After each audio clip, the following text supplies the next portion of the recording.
السلام عليكم ورحمة الله وبركاته. إن شاء الله بنكمل تمارين 7 من كتاب المعاصر. ثالثا، مسائل تقييس مهارات التفكير. اختر الإجابة الصحيحة من بين الإجابات المعطاة. رقم 1، إذا كان أ وب قياسي زاويتين متكافئتين فأي مما يأتي يمثل قياسي زاويتين متكافئتين أيضا حيث ج تنتمي لص.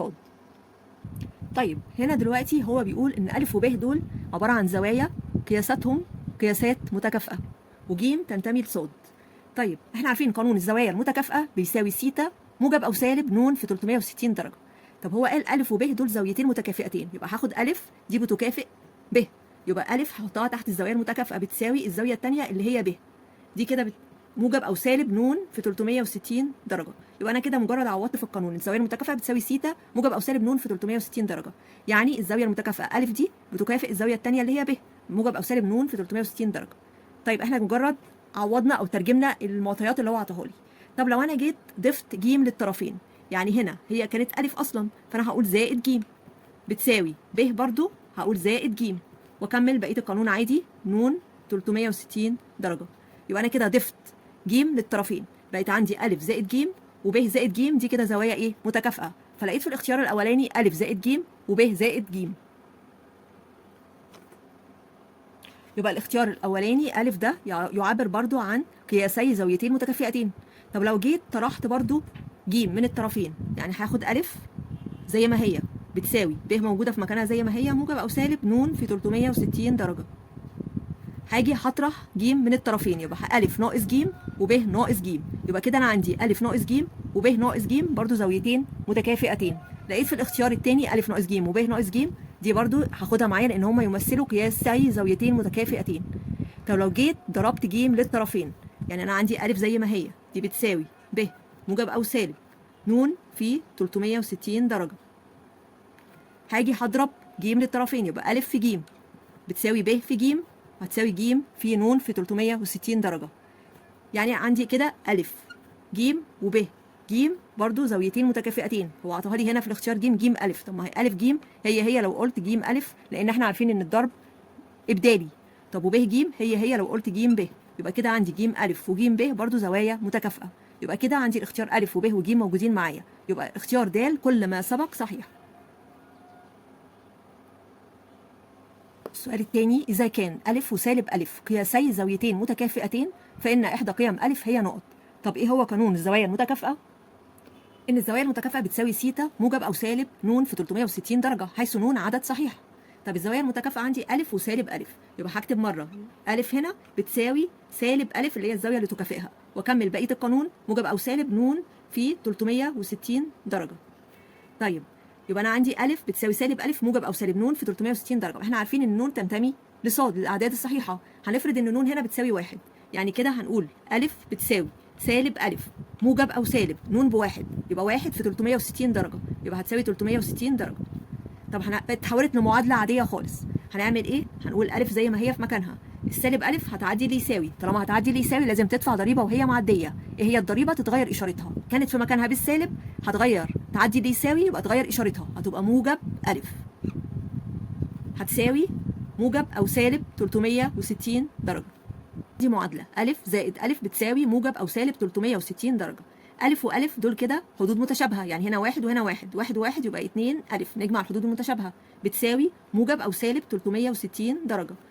دلوقتي المجهول مضروب في 2، يبقى هنقسم الطرفين على 2 هنا وهنا، يبقى 2 على 2 فيها الالف هتساوي موجب او سالب 360 على 2 180 درجه. يبقى كده قيمه الالف هتساوي يا اما موجب 180 درجه يا اما سالب 180 درجه. هو هنا قال فان احدى قيم ا هي ايه؟ هنلاقي الاختيار ج اللي هي 180 درجه. 3، اذا كان 3 س ناقص 5 درجه اصغر قياس موجب و3 ص ناقص 5 درجه اكبر قياس سالب لزاويتين متكافئتين في الوضع القياسي، فان س ناقص ص بتساوي نقط.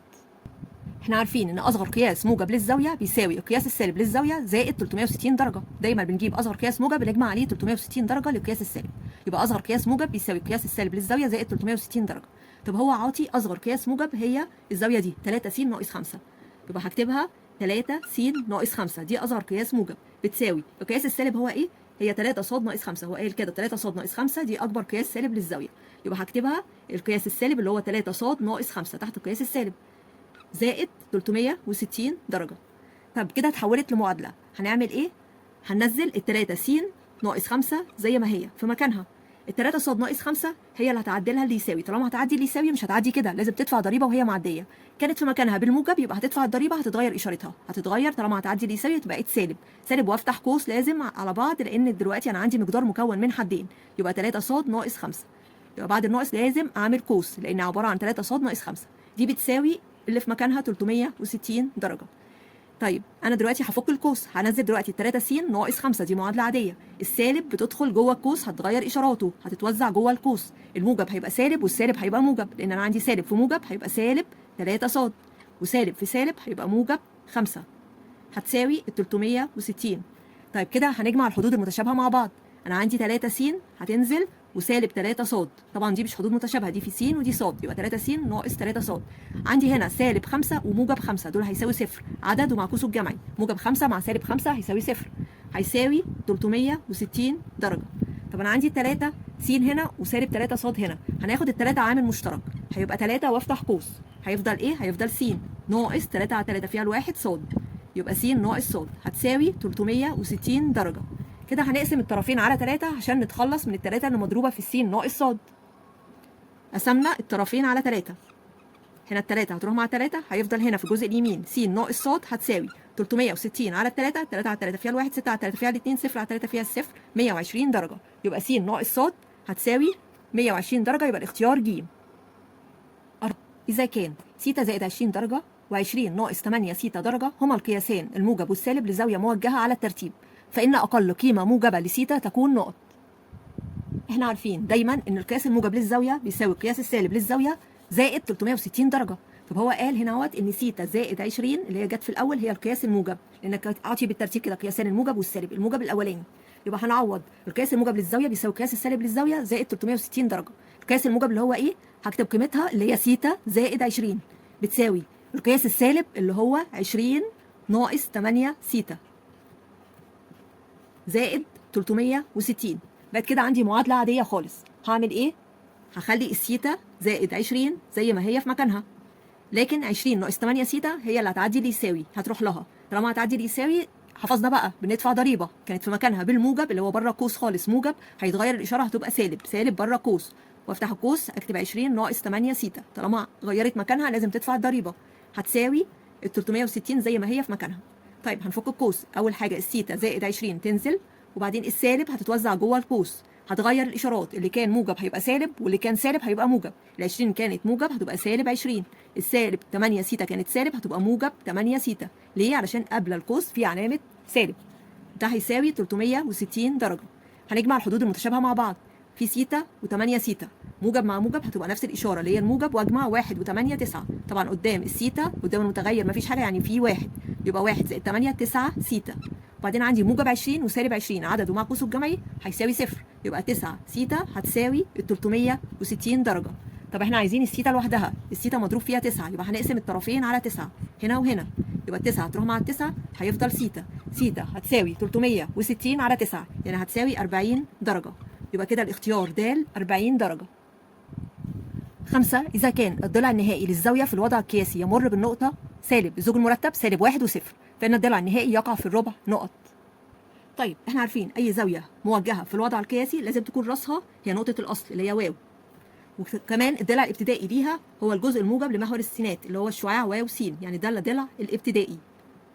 يبقى كده انا عندي الزاويه كده، ده الضلع الابتدائي بتاعها اللي هو الجزء الموجب لمحور السينات. هو عاطي النقطه بقى سالب 1 وصفر، يا السالب 1 فين؟ السالب 1 هنا في الجزء السالب في ناحيه السينات، السالب 1 اهي، وصفر يعني النقطه دي، النقطه دي يعني ما اتغيرش من مكانه، سالب 1 وصفر اللي هي النقطه سالب 1 وصفر الزوج المرتب نقطه سالب 1 وصفر، سالب 1 اهي ما طلعش ولا نزل عند المحور السينات.